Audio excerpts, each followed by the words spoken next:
Assalamualaikum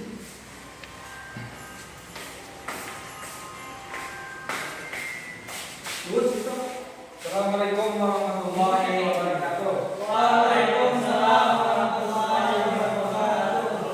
Bismillahirrahmanirrahim. Alhamdulillahirabbil alamin. Wassalatu wassalamu ala asyrofil anbiya'i wal mursalin sayyidina wa maulana Muhammadin wa ala alihi ajmain. Amma ba'd. Ya, pada pertemuan kali ini kita kembali belajar etika akhlak kelas 10 yang judulnya adalah terbiasa berakhlak mulia. Sebelum itu absen dulu. Absen.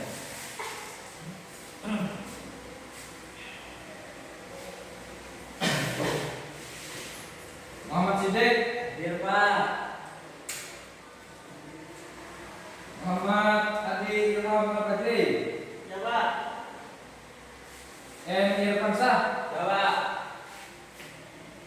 Sofian Sauri, Hadir. dan Muhammad Ihsan. Hadir Pak. Maki Apa? apa ya Maki? Ya, bihirin ya Pak. Miftahul Farid nah. Bihirin dulu ya. Wah, ini juga kan ya. Yang makan dulu, makan dia. Kita gitu langsung saja ke materi kita, yaitu yang judulnya Husnudzan Raja Lawan Sahabat. Ini Pak. Jadi sebelum masuk ke materi, ada yang sudah tahukah tentang Husnudzan Raja dan Sahabatnya? Sudah Pak. Husnudzan apa?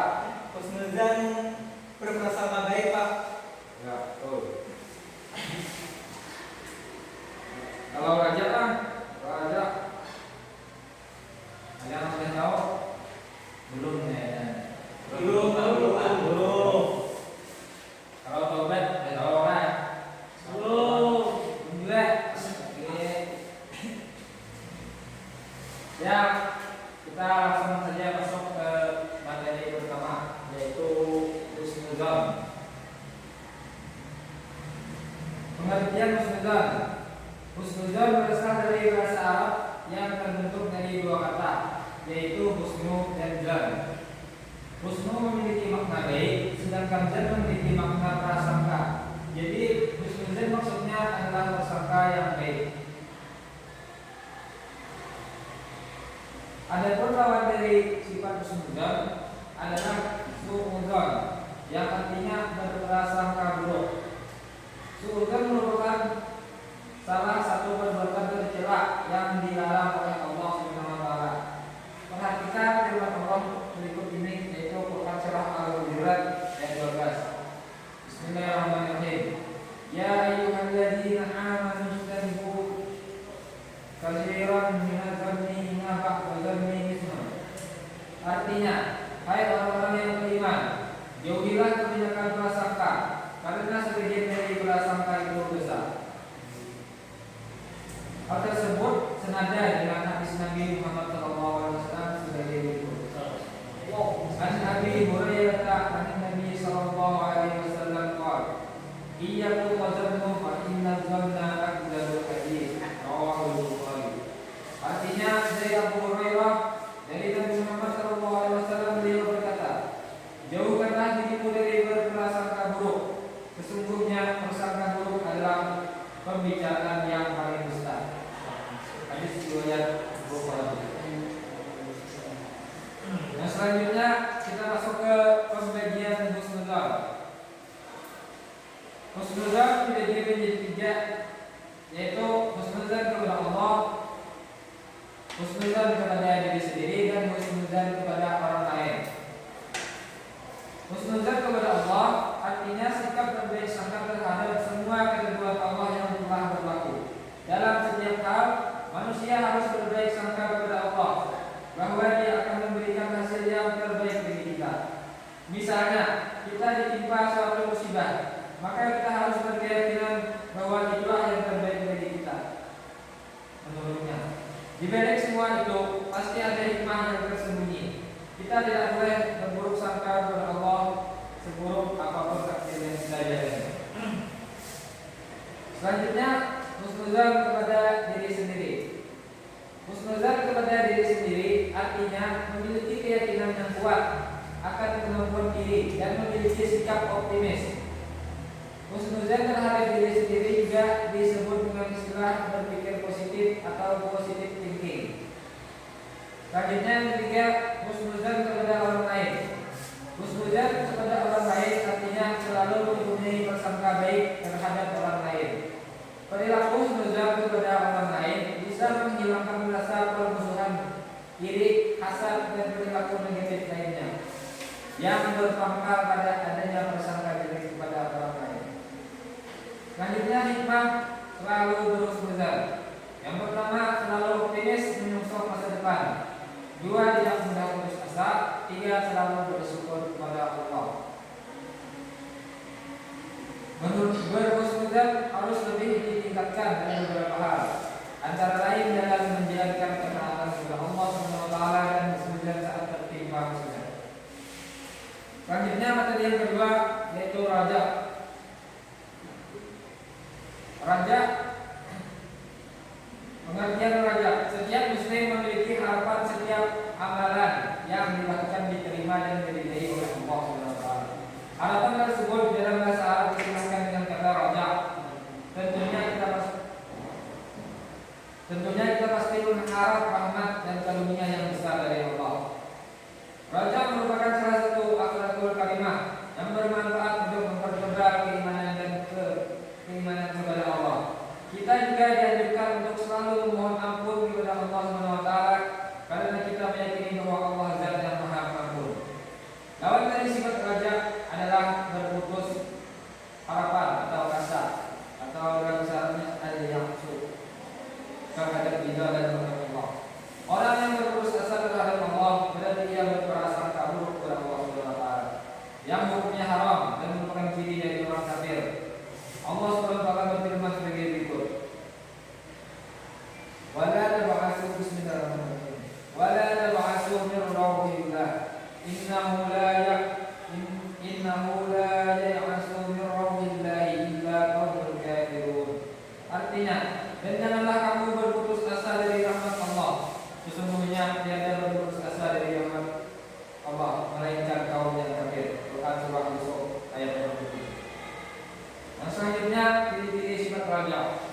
Dalam berusaha, yang pertama, dalam berusaha seseorang akan mengawali dengan niat yang baik yakni kepada Allah. Yang kedua, senantiasa berpikir positif dan dinamis, memiliki pengharapan yang baik bahwa usahanya akan berhasil. Yang ketiga, munculnya sifat ulet dan pantang menyerah dalam menghadapi cobaan sehingga akan menjadikannya mampu berpikir kritis. Yang keempat, selalu bertawakal kepada Allah setelah usaha yang dilakukan. Yang selanjutnya, tidak terkeras merasa puas atas apa yang diraih dan berusaha mencapai.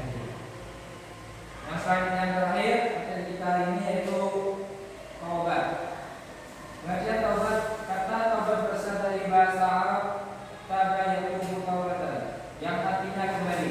Sedangkan arti taubat secara istilah adalah kembali kepada Allah Subhanahu wa taala dari segala perbuatan dosa yang pernah dilakukan dan berusaha untuk tidak melakukannya lagi. Allah memberikan rahmatnya kepada orang-orang yang bertaubat nasuha.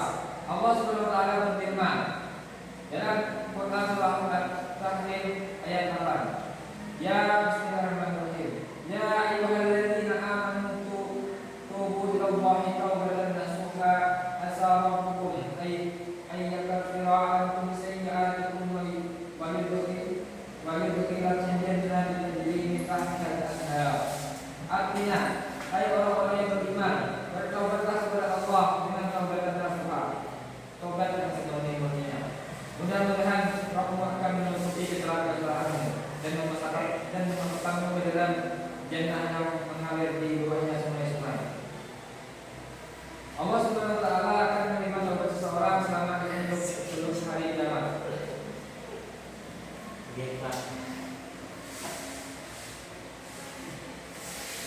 Dan selanjutnya Nabi Muhammad SAW sebagai pesan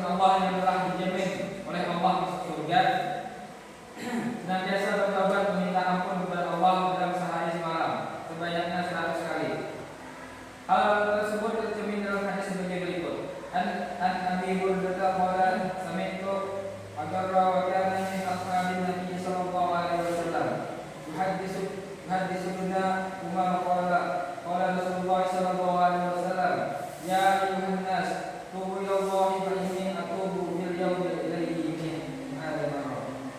Rawahu Muslim. Yang katanya dari Abu Hurairah berkata, saya pernah mendengar Al-Adhar, salah seorang sahabat Rasulullah SAW, memberitahukan Ibnu Umar bahwasanya Rasulullah bersabda, wahai manusia, bertobatlah kepada Allah karena aku bertobat 100 kali dalam sehari. Yang selanjutnya ada 3 taubat. Yang pertama, taubat awam, taubat khusus, dan taubat akhas atau khawas. Yang pertama tadi taubat awam adalah taubat manusia umum.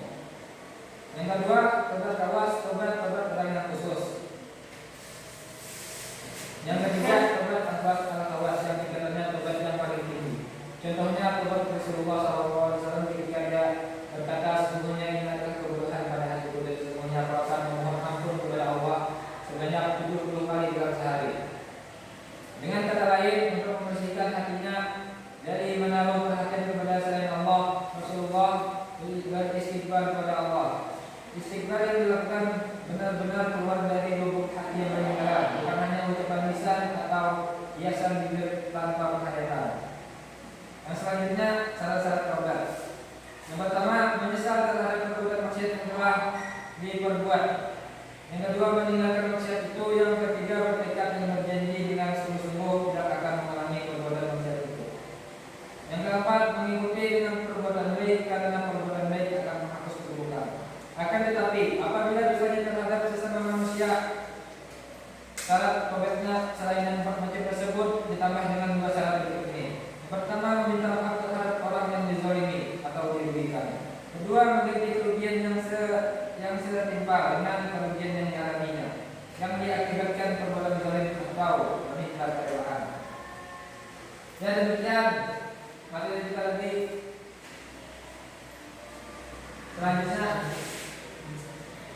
Selanjutnya antara yang dipertanyakan atau yang belum paham, silakan. Sekian sore, alhamdulillah. Awas. Paham saya? Kalau paham tadi, husnuzan itu apa tadi? Husnuzan tadi itu prasangka buruk. Prasangka baik. Pak, izin bertanya Pak. Ya, silakan. Izin bertanya tentang husnuzan kepada Allah itu seperti apa? Husnuzan kepada Allah. Yang contohnya, ya, untuk contoh husnuzan kepada Allah seperti itu, misalnya kita tertimpa musibah, misalnya seperti kecelakaan, kebakaran, dan lain-lain musibah lainnya, itu kita tidak boleh berprasangka buruk kepada Allah. Kenapa? Misalnya, kenapa Allah mengalami misalnya kita kecelakaan, mengalami kecelakaan, kita tidak boleh berprasangka kepada Allah. Misalnya kita tertimpa musibah, kita harus seperti kecelakaan tadi, kita harus berpikir positif, terus berdoa kepada Allah. Mungkin ini ujian dari Allah untuk menggugurkan dosa kita. Amin. Mungkin itu saja Pak dan Pak Menteri. Ya Allah. Muhammad Ihsan. Insya Allah. Mohon taubat itu adalah pengertiannya. Taubat artinya memohon ampun atas kesalahan yang pernah kita perbuat kepada Allah Subhanahu wa taala. Seperti itu Pak. Kalau contohnya apa? Contohnya misalnya kita ada berbuat dosa atau hilaf, kita mohon kepada Allah dengan berdoa dan tidak mengulanginya lagi. Seperti itu. Ya, saya kira sampai sini menurut kita, jadi kesimpulannya teruslah berbuat baik dan berakhlak mulia. Amin. Demikian dari saya. Baca kata alhamdulillah. Alhamdulillah.